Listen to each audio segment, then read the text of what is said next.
back to my channel. Kembali lagi bersama saya, Mary Francisca Trishna, kelas 12 IPA 2 SMA Negeri 1 Keva Menano. Nah teman-teman, pada kesempatan kali ini saya akan membahas materi biologi kelas 12 bab 2, yaitu metabolisme. Nah teman-teman yang merasa video ini bermanfaat, jangan lupa like, comment, dan subscribe, sekaligus share ke teman-teman yang lain. Nah, pada pembahasan kali ini, saya akan membagi menjadi 3 bagian. Yang pertama adalah enzim, kedua adalah katabolisme, dan yang ketiga adalah anabolisme. Teman-teman, sebelum kita masuk kepada bagian yang tadi, kita harus membahas terlebih dahulu apa sih metabolisme. Pasti kalian sudah sering mendengar kata metabolisme. Jadi, metabolisme adalah semua reaksi yang terjadi di dalam tubuh makhluk hidup. Dibagi menjadi 2, yaitu anabolisme dan katabolisme. Nah, kita akan membahas kedua bagian tersebut nanti. Sekarang kita akan membahas tentang enzim.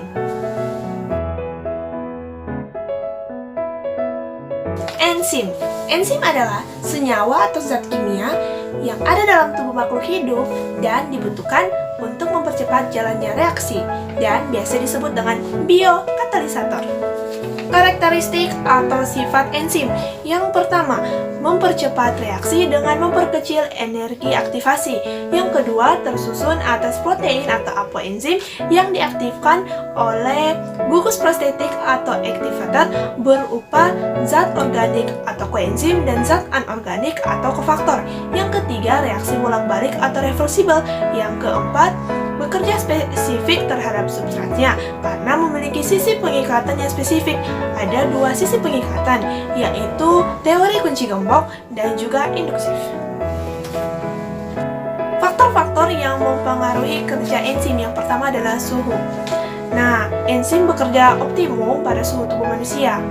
Jika suhunya terlalu tinggi, dia akan mengalami yang namanya denaturasi atau kerusakan struktur sehingga dia tidak dapat aktif.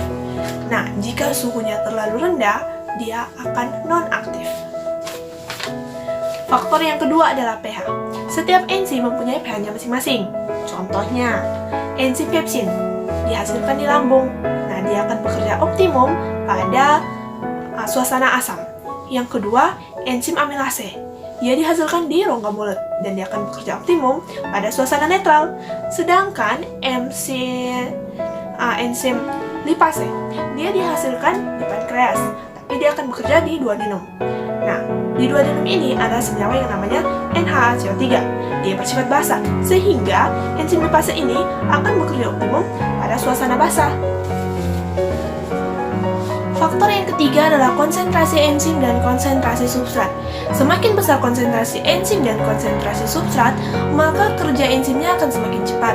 Tetapi jika melewati titik jenuh, maka kerjanya itu akan melambat perlahan-lahan sampai pada akhirnya berhenti. Faktor yang keempat adalah inhibitor. Inhibitor adalah zat-zat kimia yang dapat memperlambat kerja enzim. Contohnya asam malonat, pestisida, dan juga sianida. Inhibitor ini ada 2. Yang pertama adalah inhibitor kompetitif, yaitu dia akan bersaing dengan substrat. Sedangkan inhibitor non-kompetitif, dia akan merusak sisi aktif dari enzim.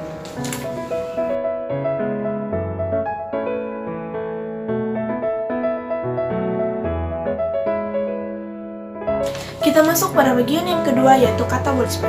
Katabolisme adalah reaksi pemecahan zat-zat kompleks menjadi zat-zat yang lebih sederhana. Contohnya adalah reaksi aerob dan juga reaksi anaerob. Nah, katabolisme ini dia bersifat eksoterm atau melepaskan panas dan juga dia menghasilkan energi.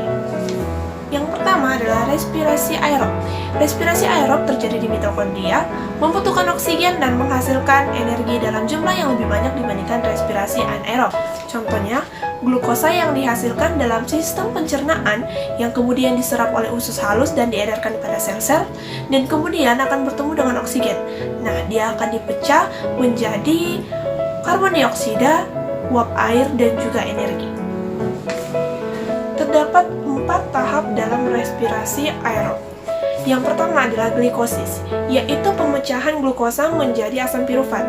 Terjadi di sitoplasma dan akan menghasilkan 2 asam pirufat, 2 ATP, dan juga 2 NADH. Tahap yang kedua adalah dekarboksilasi oksidatif, yaitu perubahan asam pirufat menjadi asetil-CoA. Terjadi di matriks mitokondria dan hasilnya akan 2 2-asetil-CoA, 2-NADH, dan juga 2-CO2. Tahap yang ketiga adalah siklus Krebs, terjadi pada matriks mitokondria dan hasilnya adalah 6-NADH, 4-CO2, 2-ATP, dan juga 2-FADH. Tahap yang keempat adalah transfer elektron, yaitu perubahan NADH dan FADH menjadi ATP, terjadi pada kristal mitokondria dan hasilnya adalah 34 ATP dan juga 6 H2O. Kedua adalah respirasi anaerob. Respirasi anaerob terjadi pada sel-sel otot dan juga dalam sel bakteri atau fungi, tidak membutuhkan oksigen dan menghasilkan energi dalam jumlah yang lebih sedikit dibandingkan respirasi aerob.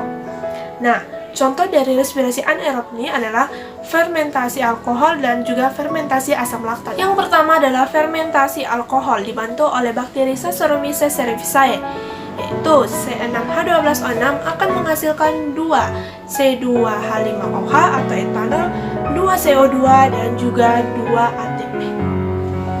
Yang kedua adalah fermentasi asam laktat terjadi dalam otot berupa C6H12O6 akan menghasilkan 2C3H6O3 atau asam laktat dan 2 ATP.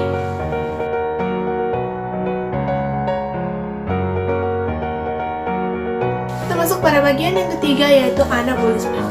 Jadi, anabolisme adalah reaksi pembentukan atau sintesis zat-zat sederhana menjadi zat-zat kompleks. Contohnya fotosintesis dan kemosintesis. Bersifat endoterm atau membutuhkan panas dan membutuhkan energi. Yang pertama adalah fotosintesis. Fotosintesis terjadi pada sel-sel tumbuhan yang memiliki kloroplas, membutuhkan cahaya matahari dan karbon dioksida serta menghasilkan oksigen dan glukosa. Fotosintesis terdiri atas dua tahap. Tahap yang pertama adalah reaksi terang dan tahap yang kedua adalah reaksi gelap. Reaksi terang. Kenapa disebut dengan reaksi terang? Karena reaksi ini membutuhkan cahaya. Nah, reaksi terang ini terjadi pada kantung-kantung tilakoid atau bisa disebut dengan grana. Reaksi terang dibagi menjadi tiga. Yang pertama adalah reaksi siklik. Reaksi siklik menghasilkan ATP. Yang kedua adalah reaksi non-siklik menghasilkan ATP dan NADPH. Dan yang ketiga adalah fotolisis air menghasilkan O2 atau oksigen. Reaksi gelap. Reaksi gelap ini terjadi pada stroma dan menghasilkan glukosa. Reaksi gelap dibagi menjadi tiga. Yang pertama adalah fiksasi CO2 menjadi RBP. Yang kedua adalah reduksi APG menjadi PGAL. Sedangkan yang ketiga adalah regenerasi RUBP. Yang kedua adalah kemosintesis. Kemosintesis adalah pembentukan bahan organik kompleks dari bahan anorganik sederhana menggunakan sumber energi dari bahan-bahan kimia. Contohnya, proses nitrifikasi. Proses nitrifikasi dibagi menjadi dua tahap. Yang pertama adalah nitritasi, yaitu perubahan amonia atau amonium menjadi nitrit. Nah, proses ini dibantu oleh bakteri yang namanya Nitrobacter atau bisa juga Bactoderma. Tahap yang kedua adalah nitratasi, yaitu perubahan nitrit menjadi nitrat, dibantu oleh bakteri yang namanya Nitrosomonas atau bisa juga Nitrosococcus. Sekian pembahasan singkat materi metabolisme. Saya mohon maaf apabila ada kesalahan dalam pembuatan video ini. Terima kasih dan sampai jumpa lagi di video lainnya. Jangan lupa like, comment, subscribe, dan share video ini ke teman-teman yang lain. Bye-bye!